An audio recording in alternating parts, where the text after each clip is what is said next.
สบายดีเด้อพี่น้องสบายดีปัจจุบันทุกคนเนาะสบายดียามเช้าพี่น้องมื้อนี้เข้ามาบ้านเนาะ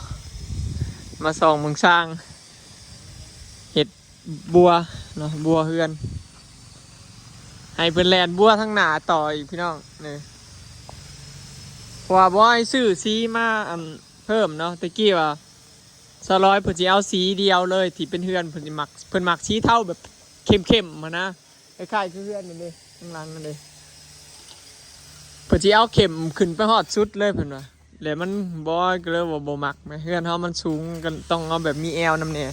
ก็เลยซื้อสีที่มันตัดกันเนาะแอลสีแอลนี่ก็สีเข้มขึ้นเข้มสีตัวบ้านสีเทาบ่เข้มแห้งนี่ประมาณกลางๆนี่แล้วเกือบเข้มแห้งคือกันแลนขึ้นไปฮอดเทิง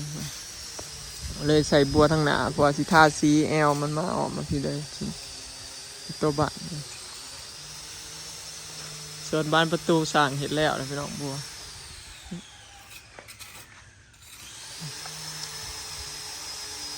บานกระจกตะเกียห่านข้าเจ้ายังบ่อยู่พี่น้องห่านนั่นเห็ดกระจกนะ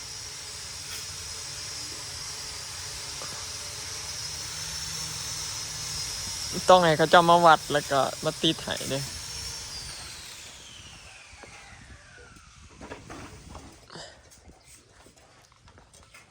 อันนี้บัวแอลมันทั้งดุม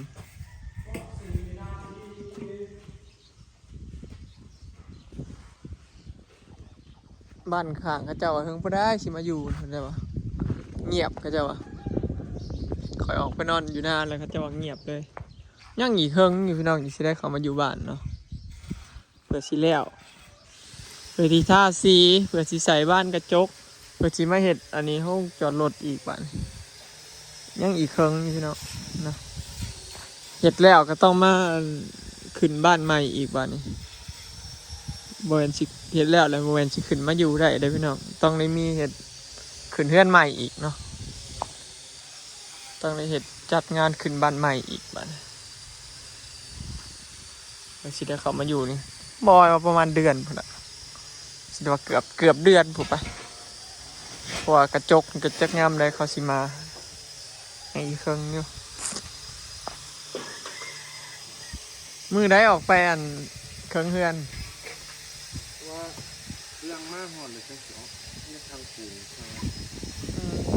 ต้องใช่แมนเสาจากต้น8ป่ะคุณวะแล้วถ้าร้อยผมซื้อมาด้วยเจ้าไปซื้อเขาก็ได้ผมซื้อมันเจ้ามันเองเบิกอันที่ว่านี่นะจ่ายเองเด้อที่ว่านี่เขาจ่ายเองแล้วที่ว่านี่เขาจ่ายเองแล้วเบิดจักบาทพอดี250เท่านั้นทักเลยอ๋อ250เป็นพลอยทองมาทักเศษทีออกอ๋อโอเค250เบิกน้ำเมียเขาโลดถ้าร้อยบอกเบิกเบอร์น้ำเย็น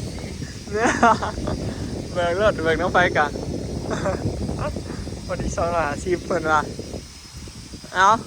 พอดีแหละ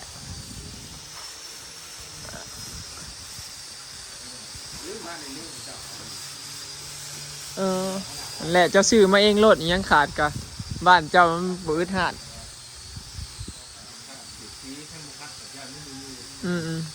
คือเราเจ้าเงินเหรอดอก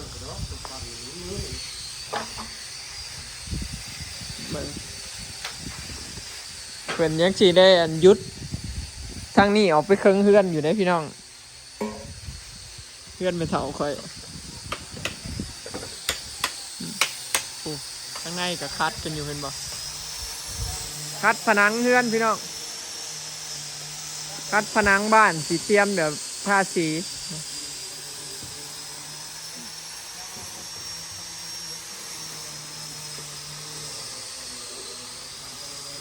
ข้างนี้นะแล้วแหละแลนบัว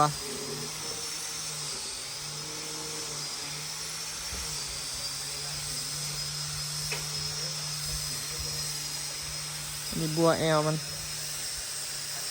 สีทั้งนุ่มนี่สีทาเป็นสีเข้มพี่น้อง เพราะว่าบ้านถ้ามันมีขี้ดินเด้หน้าทาสีเทาจังมันสิแบบขี้ดินขี้ดอนเปื่อนใส่แล้วมันก็แบบเปื่อนเลยนะก็เลยแบบใส่ซื้อสีตัดเนาะแอลมันก็จะเป็นสีแบบเข้มตัวบ้านก็สีเทาจางมาหน่อยนึงนะแต่บริจางแห้งพี่น้องเลือกสีน่ะยากกว่าเห็ดเทือนอีก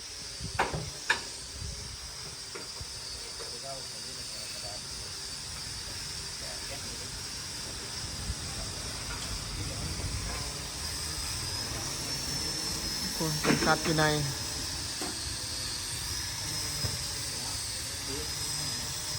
ถ้าเบิ่งพี่น้องผลงานมันสิเป็นอะไรแต่พอดีเข่ากันกับหลังคาแน่นอนเพดานขาวปัดลมขาวหลังคาเทา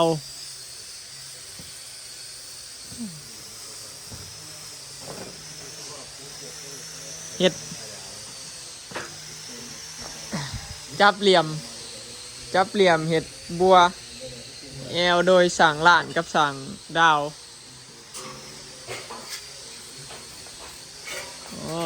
ผู้คัดนี่คือสั่งปุ๊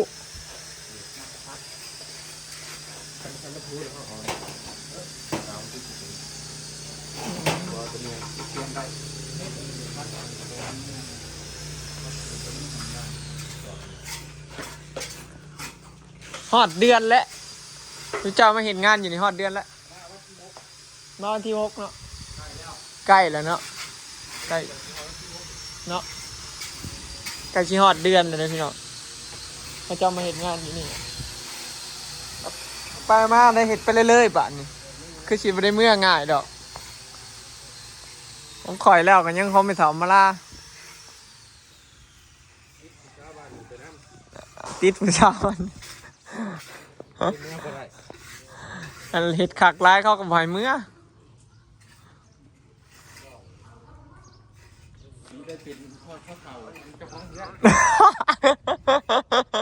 ชีได้เป็นนอนประทอนช่องตายแล้วเพราะอยู่ไปอยู่มาได้เป็นประทาได้เป็นหอมประทาเจ้าของเลือดเพราะเป็นรถไม่เท่าคอยแล้วยังโสดอยู่ เราเลี้ยงดีเลยกินอยู่นอนน้ำขาดยังบ่แล้วเลยนี่พี่น้องก็แล้วที่ทำได้จ้ะบัตรท่าซีถ้าเบิ่งเด้อพี่น้องเดี๋ยวถ้าเบิ่งบัตรท่าซีเนาะบอยกับซอร้อยเลือกบอยน่ะเลือกภายนอกเมียเลือกภายใน สั่งเท่าบอกว่าให้เอาเงื่อนคนละครึ่งสีเลือกมาถือแบบว่าเสาแต่เขตเสานี่ไปนะของเมียเสานี่มาของผัวเพื่อนหลังนี่น่ะเห็ดคนละสีเลยเลือกมาถือเด้เมียหมักแบบหนึ่งผัวหมักแบบหนึ่งสรุปได้ออกมาก็คือผัวได้ภายนอกแมนบอยได้ภายนอกพี่น้องเมียได้ภายใน เดี๋ยวถ่าที่ตามบัดก็เจ้าท่าสีนะพี่น้องว่ามันสีออกมาแบบคือแบบที่เขาเลือกบอเนาะแล้วก็สีออกมางามบอเนาะเดี๋ยวถ่าที่ตามพี่น้องว่าบอยเลือกถือบอเลือกงามบอเนาะแต่ว่าบอยน่ะมักสีนี่แหละตะกี้นะบอยว่าสีเอาสีจางกว่านี้พี่น้องสีเทาเนาะบ่ได้เอาเข้มแบบที่เลือกกันในปักซองเลยมันสิมีเศษสีเนาะมันมีจางเท่านี้เข้มเท่านี้เข้มเพิ่มขึ้นเรื่อยๆนะพี่น้องแต่ว่าบอยน่ะเลือกสีที่แบบอยากสีเข้มขึ้นมาหน่อยนึงเนาะบ่ได้ถึงขั้นว่าปานกลางเลยอยากเข้มเลยล่ะเนาะแต่ว่าบ่ได้เข้มสุดเนาะตัวเข้มสุดน่ะคือมาใส่แอลมันเนาะประมาณนี้พี่น้องบ้านเริ่มสวยแล้วพอถ้าคัดแล้วถ้าซีแล้วนี่นาอยู่แน่นอนเนาะบัดมีตัวนี้ออกมาคักงามกว่าเก่าหลายเนาะพอเห็ดออกมาแล้วถือว่าได้งามตามแบบเลยพวกลังคาเล็กดำเล็กยังเนาะเดี๋ยวขอเห็ดไปทีละอย่าง2อย่างพี่น้องเนาะ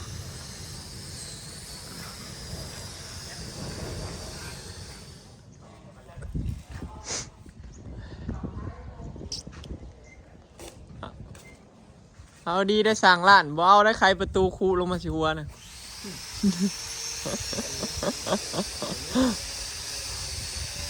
ย่างขายแล้วจะคุ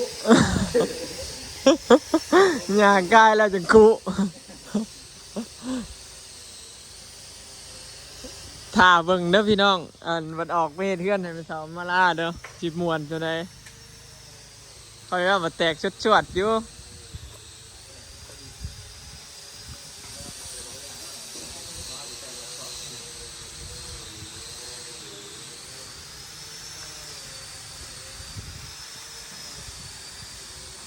ไม่กำลังคัดพี่น้อง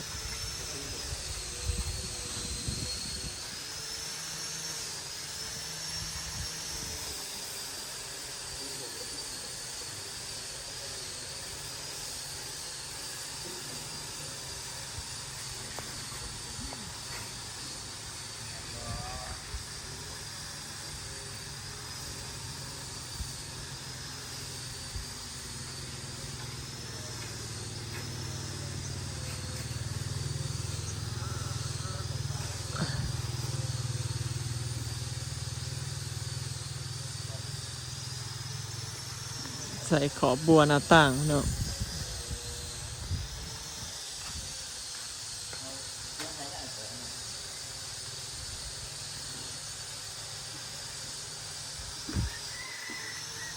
แค่เห็นรูปร่างมันก็โอเคแล้วพี่น้อง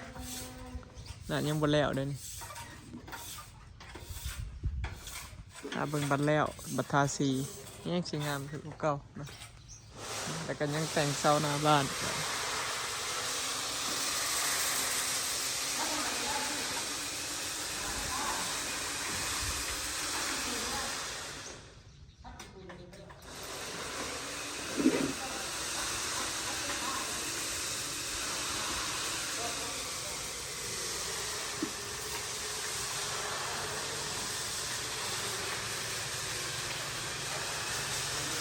โอ้ข้างในกำลังคัดกันวะ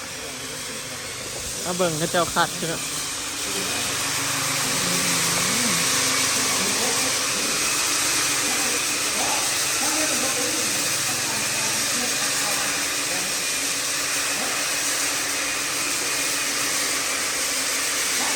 สร้างคัดก็คือสร้างปุ๊พี่น้อง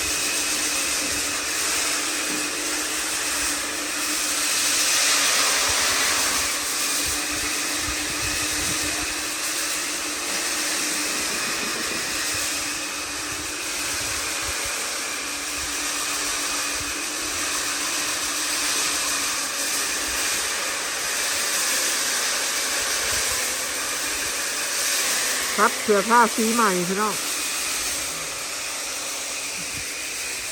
ก็เจ้าคัดเพื่อสีผ้าสีใหม่ให้มันเรียบเนาะคัดให้มันเรียบมันเนียนเอาจากสีลงสีใหม่อันนี้ขอบหน้าต่าง